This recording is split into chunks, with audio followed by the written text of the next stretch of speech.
le centre sportif de Woluwe-Saint-Pierre avec ses terrains intérieurs-extérieurs et ses panneaux photovoltaïques qui allègent un peu la lourde facture d'énergie de la commune. La piscine, c'est notre plus grand consommateur d'énergie de tous les bâtiments communaux ici à Woluwe-Saint-Pierre.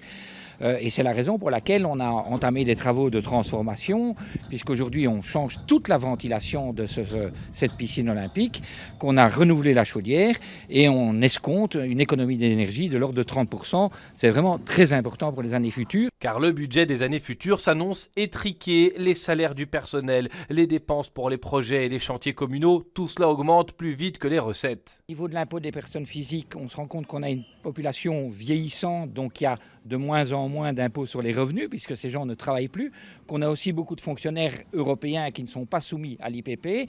Donc pour nous, ça va être un manque à gagner. Il y a l'autre source d'impôt qui est le précompte immobilier. Celui-là, le revenu cadastral est indexé et là, nous aurons une augmentation des recettes. Mais ça ne va certainement pas compenser l'augmentation des dépenses. Woluwe-Saint-Pierre est loin d'être la seule concernée. En fait, toutes les communes doivent faire attention. La Banque Belfus a scruté les finances locales. La crise énergétique, notamment, ne les épargne pas. En région bruxelloise, on a à peu près 25 millions d'euros de dépenses consacrées aux dépenses d'énergie.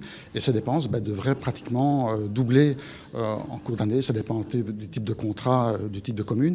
Mais on pourrait avoir un surcoût certainement de l'ordre de 15 millions d'euros, donc ce qui n'est pas négligeable. À cela s'ajoute la hausse des matériaux, car beaucoup de communes construisent, les suites de la crise sanitaire qui a poussé du monde vers les CPAS et les coûts salariaux.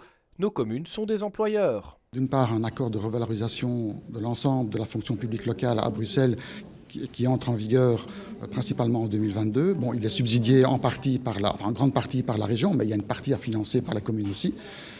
Et puis, il y a le problème, évidemment, des pensions, du personnel statutaire, avec des charges de pension qui augmentent chaque année. Pour éviter l'étranglement, les communes en appellent à la région. Le ministre des Pouvoirs locaux promet déjà une réforme de la dotation générale aux communes. Elle sera débattue ce mois-ci en gouvernement.